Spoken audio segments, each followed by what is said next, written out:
నా సంతకం కానీ విజయేంద్ర గారి సంతకం కానీ లేకుండా సింగిల్ రూపీ కూడా ఖర్చు అవ్వడానికి వీల్లేదని చెప్పాను కదా. అన్ని ఫైల్స్ నా టేబుల్ మీద ఉండాలి. లాస్ట్ 20 years నుంచి ఫైల్స్ అన్ని నేను చెక్ చేస్తాను. ఏటత్తా అట్టా చూస్తా ఉండవు, గూగుల్ అవుతుందా ఏంటి? ఓలమ్మో, నువ్వు అట్ట చూడు కత్తా. కూల్ అవ్వడానికి కాపీ టీలు ఏమైనా తీసుకుంటావా ఏటత్తా? ఏంట లాంగ్వేజ్? ఓలమ్మో, రాజవంశంలోకి వచ్చేసినాక కట్టుబొట్టుతోని నీ భాష కూడా మార్చేసినావు కదేటత్తా. మీ ఊరు శ్రీకాకుళం కాదేటి?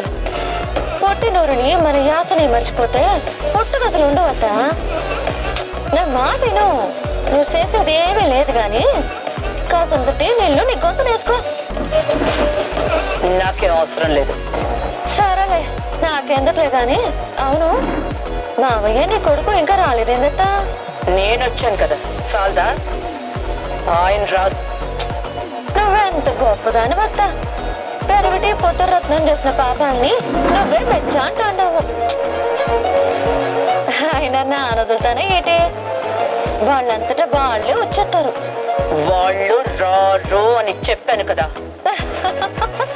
నువ్వు అట్ట అనగానే నేను చూస్తా ఉంటారా ఏంది? నా దగ్గర ఉండేటి మంత్రం ఇట్టే సటక్కున చదివాను. దెబ్బకి గింగరాలు తిరిగేసుకుంటూ రారా ఏటి? నా చూసుకుంటాను కదా, నువ్వు వాళ్ళ గురించి బెంగెట్టుకోకు. ఏంటత్తా మొహం మట్ట పెడతలేట్టావు? కోల్డ్ కాఫీ చెప్తా, తాగు, చల్లబడతావేమో. టీ కాఫీ ఏమన్నా? అత్త ఇప్పుడే కోల్డ్ కాఫీ తాగి మంచిగా కూల్ గా ఉన్నారు. బాబాయ్ దీర్లు ఎక్కడ పిన్ని? రాలేదు. విషయం ఏంటో నాతో చెప్పు. అదేంటి దుర్గా, అందరూ ఉండాలని చెప్పాను కదా. అత్తయ్య గారు రాగానే అదే అడిగానండి. బట్ డోంట్ వరీ, 2 minutes లో ఇద్దరు ఎక్కడ ఉంటారు. అదిగో చెప్పేలోపే వచ్చేసారు. బాబాయ్ tea coffee juice anything? Straight గా పాయింట్ రా. మామయ్య గారి దగ్గర ఎక్కువ టైం లేదనుకుంటా విజయేంద్ర. డైరెక్ట్ గా పాయింట్ గా వస్తాను బాబాయ్. నాన్నగారు చనిపోయిన తర్వాత 20 years లో 47 ఫేక్ కంపెనీస్ క్రియేట్ అయ్యాయి. ఐ మీన్ మన సైడ్ నుండి 500 కోట్లు వాటిలో ఇన్వెస్ట్ చేశారు. కానీ నిజానికి ఆ కంపెనీలు ఏవీ లేవు. మీరు ఎంక్వైరీ చేయకుండానే అన్ని కంపెనీల్లో ఇన్వెస్ట్ చేశారా? విని మీ విషయానికి వస్తే, మీరు క్లబ్బులకి కొన్ని ఫంక్షన్లకి సరదాగా డొనేట్ చేసిన మొత్తం అమౌంట్ ఎంతో తెలుసా? 50 crores. ఇది జస్ట్ ఒక రఫ్ లెక్క మాత్రమే. దానం చేయటం తప్పంటున్నావా? దానం చేయడం తప్పని నేను అనట్లేదు పిన్ని. అదే అమౌంట్ని పేదవాళ్ళకి చారిటీస్కి ఇచ్చుంటే ఎంత బాగుండేది అని. ఫైనల్గా దీరు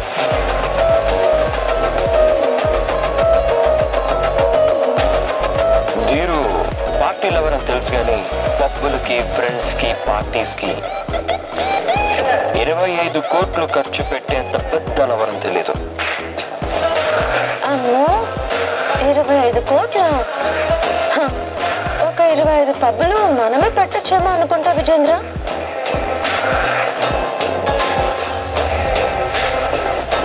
అండ్ బాబాయ్ పర్సనల్ అకౌంట్కి 30 కోట్లు ట్రాన్స్ఫర్ అయ్యాయి. వాటికి అసలు లెక్కలే లేవు.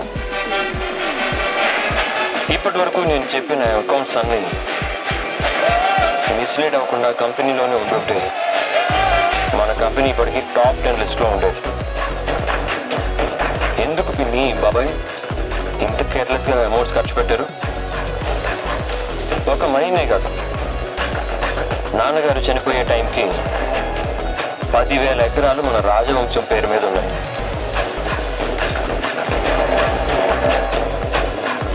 ఇప్పుడు జస్ట్ 3,000 ఎకరాలు మాత్రమే ఉన్నాయి. 7,000 ఎకరాలు ఎందుకు అమ్మారు? ఒకవేళ అమ్మలేదు అంటే ఎవరికి దానం చేశారు? నాన్న చనిపోయే టైంకి 10,000 మందికి ఇళ్ళు కట్టించాలని ప్లాన్ చేశారు.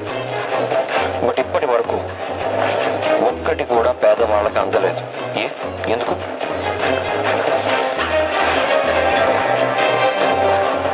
అవన్నీ ఏం చేశారు? నేను అడిగిన ప్రతి ప్రశ్నకి సమాధానం కావాలి.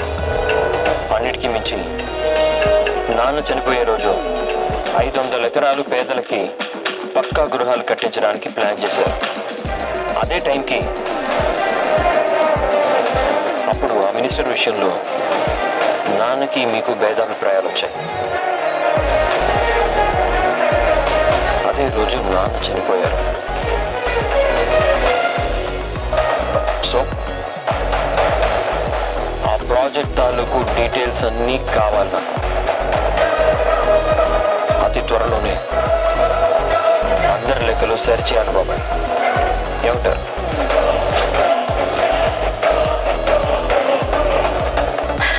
ఏమంటారు? మామయ్య గారంటే మీ బాబాయ్కి ప్రాణం కదా విజయేంద్ర. వెంటనే ఆ దోషుల్ని పట్టుకుని ఉరికంబం ఎక్కించాలి అంటారు. మనుషులు మనం చేసిన మేల్ని కాకుండా చేసిన చిన్న చిన్న తప్పుల్ని మాత్రమే గుర్తు పెట్టుకుంటారు అనే కొటేషన్ గుర్తొచ్చింది. ఇన్ని సంవత్సరాలు కంపెనీ నష్టాల్లో ఉంటే మూసేయకుండా పరువు కాపాడుకుంటూ వచ్చిన మా శ్రమని మర్చిపోయావా విజేంద్ర? లేదు పిన్ని, 100% గుర్తుంది. బట్ మా నాన్న ధనుంజయ వర్మ గారు కన్న కలలన్నీ నెరవేరాలంటే నేను అన్ని లెక్కలు కట్టాలి, గుర్తుపెట్టుకోవాలి కదా పిన్ని. నాకు ఇంకో 2 daysలో ఈ అన్ని ప్రశ్నలకి సమాధానాలు కావాలి. జస్ట్ 2 daysలోనా? 20 ఏళ్ల గురించి డీటెయిల్స్ అన్ని 2 daysలో ఎలా వస్తాయి విజేంద్ర? పాపం ఒక 1 week అయినా టైం ఇవ్వచ్చు కదా. అసలే మావయ్య గారి బర్త్డే కూడా వస్తుంది కదా.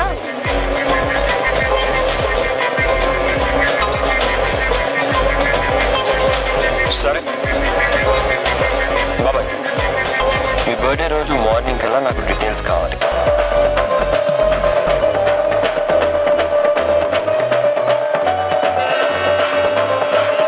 పాపం మావయ్య గారికి గొంతు తడారిపోయినట్టుంది.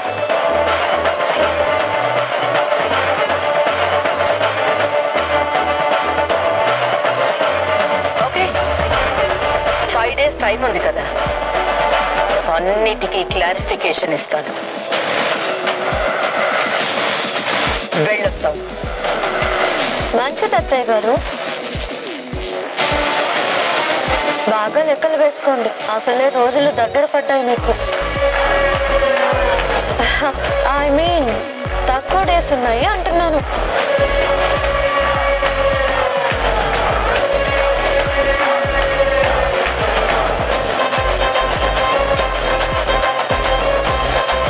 చూసావా విజేంద్ర, మీ పిన్ని వాళ్ళ మొహాల్లో తప్పు చేశామన్న పశ్చాత్తాపం కొంచెం కూడా కనిపించట్లేదు. తప్పులు చేశాడు దుర్గా. వడ్డీతో సహా అన్ని లెక్కలు తెలుస్తాను. ఎవరిని వదలను. ఈ రోజు నుంచి వీళ్ళకి కౌంట్ డౌన్ స్టార్ట్ అయింది. చేసిన ప్రతి తప్పుకి శిక్ష అనుభవిస్తారు.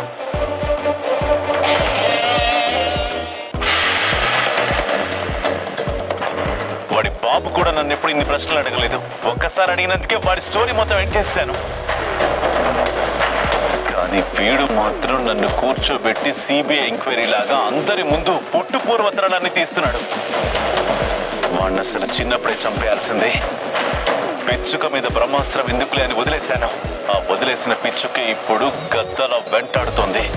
వాడి రెక్కలు విరిచేయాలి రక్షిత. వాడంత ఎగరడానికి కారణం ఆ వైష్ణవి డాడ్.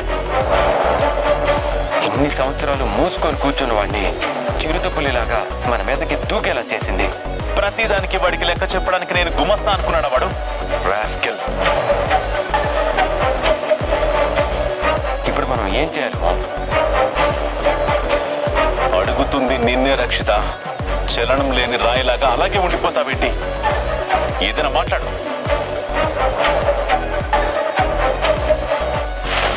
పర్ఫెక్ట్ గా ప్లాన్ చేశారు, ఎగ్జిక్యూట్ చేస్తున్నారు. మనమే రిలాక్స్ అయి దొరికిపోయాం. ఏమంటున్నావు? దుర్గ రూపంలో ఉన్న వైష్ణవి, విజయేంద్రలు మనల్ని పూర్తిగా నాశనం చేయాలని చూస్తున్నారు. వైష్ణవిని చంపడానికి వచ్చింది ధీరు అని వాళ్ళకి తెలుసు. ధీరు మన ఇంటికి వచ్చినప్పుడు ఆవేశంలో కొట్టబోయాడు కానీ ధీరు మీద కేసు పెట్టలేదు. కారణం, వాళ్ళు మన ముగ్గురిని టార్గెట్ చేశారు. మర్డర్ అటెంప్ట్ కేసు పెడితే మళ్ళీ ఈజీగా బయటకు వచ్చేస్తామని తెలుసు. అందుకే తెలివిగా వదిలేశారు. 20 ఏళ్ల నుంచి చేసిన తప్పులకి చిత్రగుప్తుళ్ళ లెక్కలు రాస్తూ ఉన్నారు. టైం చూసి మనల్ని దోషులుగా నిరూపించాలని వెయిట్ చేస్తున్నారు. మనల్ని వాడు నాశనం చేయాలని చూస్తున్నాడు. అందుకే వాడికంటే ముందే వాడిని నేనే చంపేస్తా.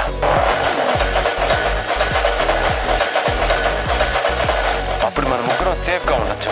నేను మాట్లాడుతున్నాను కదా, ఇప్పుడు కూడా ఇంత ఆవేశం అవసరమా నీకు? నీకేం అవుతుందోనని భయంతో సగం చస్తూ నేను ఆలోచించలేకపోతున్నాను. ఇప్పటికైనా నా మాట వించావరా? ఏం చేయాలో చెప్పు మా.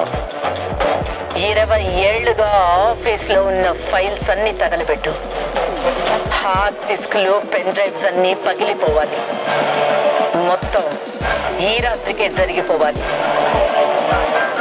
చిన్న ఆధారం కూడా దొరకకూడదు. విజు, కొంచెం సేపు అలా నేచర్ని ఎంజాయ్ చేద్దామా? సరే, యువరాణి గారు ఆజ్ఞ వేస్తే తప్పకుండా ఉంటుందా? తప్పదు కదా. అక్క అక్క అక్క ఆకలేస్తుందక్క, డబ్బులు ఇయ్యక్క. అన్న, నాకు కూడా డబ్బులు ఇస్తే ఐస్ క్రీమ్ కొనుక్కుంటా. మీరు తనని అక్క అనైనా అనండి, లేదా నన్ను అన్న అనైనా పిలవండి.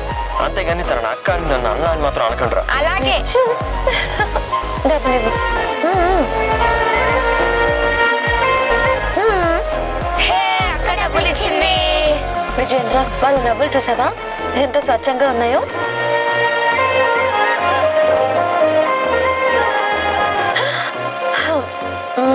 నాకు అది కావాలి. సరే, తీసుకుందాం పద. నన్ను ఎక్కించుకో ఉప్పా. ప్లీజ్.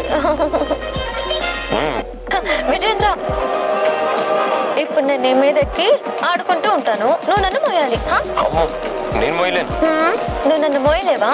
జోక్ చేయకు. మోస్తున్నావు అంతే. ఎత్తుకో ఎత్తుకో.